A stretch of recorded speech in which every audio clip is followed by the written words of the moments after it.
ഇപ്പോഴും പലരും പറയുന്ന ഒരു കാര്യമുണ്ട്, എനിക്ക് 5 ലക്ഷം രൂപയുടെ ഹെൽത്ത് ഇൻഷുറൻസ് കവറേജ് ഉണ്ടല്ലോ, പിന്നെന്തിനാണ് ഞാൻ കൂടുതൽ കവറേജ് എടുക്കുന്നത്? 5 ലക്ഷം ഉണ്ടല്ലോ, അതുപോലെ.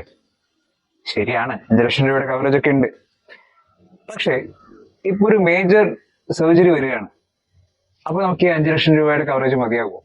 8 ലക്ഷം, 10 ലക്ഷം, 12 ലക്ഷം ഒക്കെയാണ് ഹോസ്പിറ്റൽ ബില്ല് വരുന്നത്.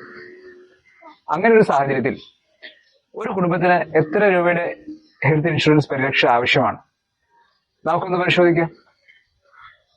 നമസ്കാരം, ചെറുക്കൽ ഫിനാൻഷ്യൽ സർവീസസിലേക്ക് ഏവർക്കും സ്വാഗതം.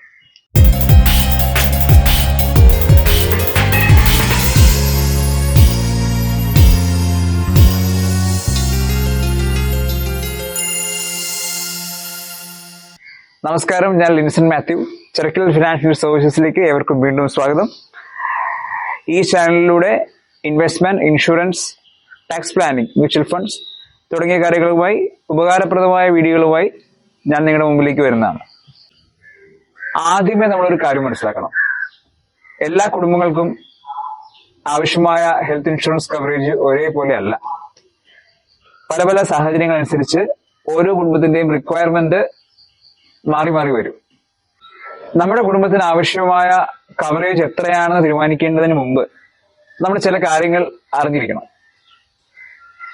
അതായത് നമ്മൾ താമസിക്കുന്ന ഏരിയ നമ്മൾ മനസ്സിലാക്കിയിരിക്കണം. അതൊരു പഞ്ചായത്ത് ഏരിയ ആണോ, അതൊരു മുനിസിപ്പാലിറ്റി ആണോ, അത് കൊച്ചി പോലുള്ള വലിയൊരു നഗരമാണോ? കാരണം നമ്മൾ താമസിക്കുന്ന സ്ഥലം അനുസരിച്ചിട്ട് നമുക്ക് വരുന്ന ഹോസ്പിറ്റൽ എക്സ്പെൻസസ് വ്യത്യാസപ്പെട്ടിരിക്കും. പിന്നെ അറിയേണ്ടത് നമ്മുടെ പ്രായമാണ്. നമ്മുടെ ഏജ് അനുസരിച്ച് നമ്മൾ എടുക്കേണ്ട കവറേജ് വ്യത്യാസപ്പെട്ടിരിക്കും. പിന്നെ നമ്മുടെ കുടുംബത്തിൽ എത്ര അംഗങ്ങളുണ്ട്,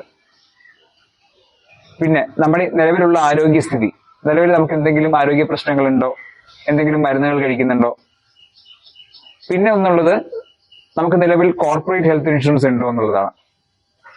ഈ ഞാൻ മുമ്പ് പറഞ്ഞ ഈ 5 കാര്യങ്ങൾ കണക്കിലെടുത്താണ് നമുക്ക് എത്ര രൂപയുടെ ഹെൽത്ത് ഇൻഷുറൻസ് കവറേജ് ആവശ്യമാണ് എന്നുള്ളത് നമ്മൾ തീരുമാനിക്കേണ്ടത്.